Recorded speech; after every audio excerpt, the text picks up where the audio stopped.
പ്രകടനങ്ങളാണ് എന്റെ വിജയ. ഇത് പിണറായി ഈ കാട്ടിക്കൂട്ടുന്നതെല്ലാം PR പ്രകടനങ്ങളാണോ? മുഖ്യമന്ത്രിയുടെ ഇമേജ് കൂട്ടാൻ ഏജൻസികളുണ്ടോ? ഈ അഭിമുഖങ്ങളെല്ലാം ഏർപ്പെടുത്തുന്നത് ഇടനിലക്കാര് തന്നെയാണോ? അങ്ങനെയെങ്കിൽ ഈ ഏജൻസികൾക്ക് പണം കൊടുക്കുന്നത് ആരാണ്? ഇങ്ങനെ ഒട്ടേറെ ചോദ്യങ്ങളാണ് എല്ലാവരുടെയും മനസ്സിൽ ഇപ്പോൾ ഉയർന്നുകൊണ്ടിരിക്കുന്നത്.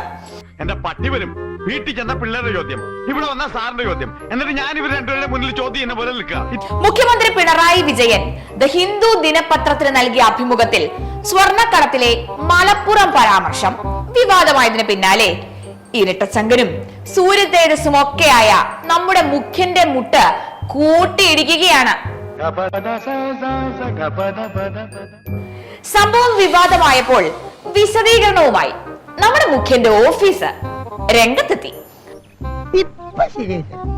അഭിമുഖത്തിന്റെ ഉള്ളടക്കത്തിൽ ഗുരുതരമായ ആശങ്കകൾ ഉണ്ടായെന്നും മുഖ്യമന്ത്രി ഒരിക്കലും ഒരു പ്രത്യേക സ്ഥലമോ പ്രദേശമോ ഒന്നും പരാമർശിച്ചിട്ടില്ല എന്നും മുഖ്യമന്ത്രിയുടെ പ്രസ് സെക്രട്ടറി. ആഹാ, അടിപൊളി. CPM എപ്പോഴും RSSനെയും കേരളത്തിലെ മറ്റ് ഹിന്ദുത്വ ശക്തികളെയും ശക്തമായി എതിർത്തിട്ടുണ്ട് എന്ന തലക്കെട്ടോടുകൂടി ഇക്കഴിഞ്ഞ സെപ്റ്റംബർ 30 നമ്മുടെ ഹിന്ദു പത്രത്തിൽ പ്രസിദ്ധീകരിച്ച അഭിമുഖമാണ് ഇപ്പോൾ വിവാദമായി ആളിക്കത്തിക്കൊണ്ടിരിക്കുന്നത്. മലപ്പുറം ജില്ലയിൽ നിന്ന് ഇക്കഴിഞ്ഞ 5 വർഷത്തിനിടെ 123 കോടിയുടെ 150 കിലോ സ്വർണവും ഹവാല പണവും സംസ്ഥാന പോലീസ് പിടിച്ചെടുത്തു. ഈ പണം കേരളത്തിലേക്ക് പ്രവേശിക്കുന്നത് ദേശവിരുദ്ധ പ്രവർത്തനങ്ങൾക്കാണ്. മുഖ്യമന്ത്രി അഭിമുഖത്തിൽ പറഞ്ഞു എന്ന് പറയുന്ന അല്ലെങ്കിൽ വ്യക്തമാക്കുന്ന ഭാഗമാണ് ഞാൻ ഈ പറഞ്ഞത്. അതാണ് ഇപ്പോതാ ഈ വിവാദത്തിനെല്ലാം വഴിവെച്ചിരിക്കുന്നത്. എന്നാൽ ഈ അഭിമുഖത്തിൽ മുഖ്യമന്ത്രി ഒരിക്കലും ഒരു പ്രത്യേക സ്ഥലമോ പ്രദേശമോ ഒന്നും പരാമർശിച്ചിട്ടില്ല എന്നാണ് നമ്മുടെ പ്രസ് സെക്രട്ടറി കത്തുമായി വന്ന് വിശദീകരിച്ചത്. മുഖ്യമന്ത്രി ഒരിക്കലും പ്രത്യേക സ്ഥലമോ പ്രദേശമോ പരാമർശിച്ചിട്ടില്ല അത്രേ. അഭിമുഖത്തിൽ ദേശവിരുദ്ധ പ്രവർത്തനം എന്ന പദം ഉപയോഗിച്ചു കേട്ടോ. അത് മുഖ്യമന്ത്രിയുടെ കാഴ്ചപ്പാടോ അല്ലെങ്കിൽ കേരള സർക്കാരിന്റെ നിലപാടോ അല്ല എന്ന് പ്രസ്താവന തെറ്റായി വ്യാഖ്യാനിച്ചത് അനാവശ്യ വിവാദങ്ങൾക്ക് കാരണമായി എന്നും നമ്മുടെ ആ കത്തിൽ ചൂണ്ടിക്കാട്ടുന്നുണ്ട്. വിഷയത്തിൽ ഉടൻ തന്നെ പ്രതികരിക്കണമെന്നും കത്തിൽ ആവശ്യപ്പെട്ടിട്ടുണ്ട്.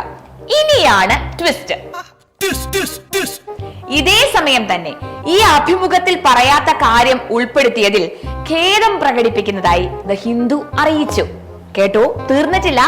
ഈ മലപ്പുറം പരാമർശമില്ലേ, അത് യഥാർത്ഥ അഭിമുഖത്തിലേതല്ല എന്നും ദ ഹിന്ദു അങ്ങോട്ട് വന്ന് വിശദീകരിച്ചു.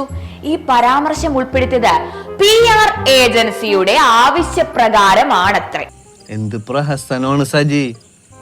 എങ്ങനെ ഇരിക്കണ്? മുൻപ് വാർത്താ സമ്മേളനത്തിൽ പറഞ്ഞതാണ് എന്ന് ഏജൻസി പ്രതിനിധി പറഞ്ഞു കളഞ്ഞു അങ്ങോട്ട്. ഇത് അതേപടി ഉൾപ്പെടുത്തിയത് മാധ്യമ ധാർമ്മികതയ്ക്ക് നിരക്കുന്നതല്ല എന്നും നമ്മൾ പത്രം അങ്ങ് വ്യക്തമാക്കി. എങ്ങനെ ഇരിക്കണ്? എന്തായാലും ഈ മലപ്പുറം പരാമർശം വിവാദമായതോടുകൂടി മുഖ്യന്റെ മുട്ടുകൂട്ടിയിടിച്ച് ഇനി മുഖ്യൻ ഇവിടെ നിന്ന് എങ്ങോടെങ്കിലും ഓടുമോ, ഇതിനൊക്കെ ഉത്തരം എങ്ങനെ പറയും, അത് പണ്ടത്തെ പോലെയൊക്കെ വായുമൂടി ഇരിക്കുമോ എന്ന് കാത്തിരുന്നു തന്നെ നമുക്ക് കാണാം.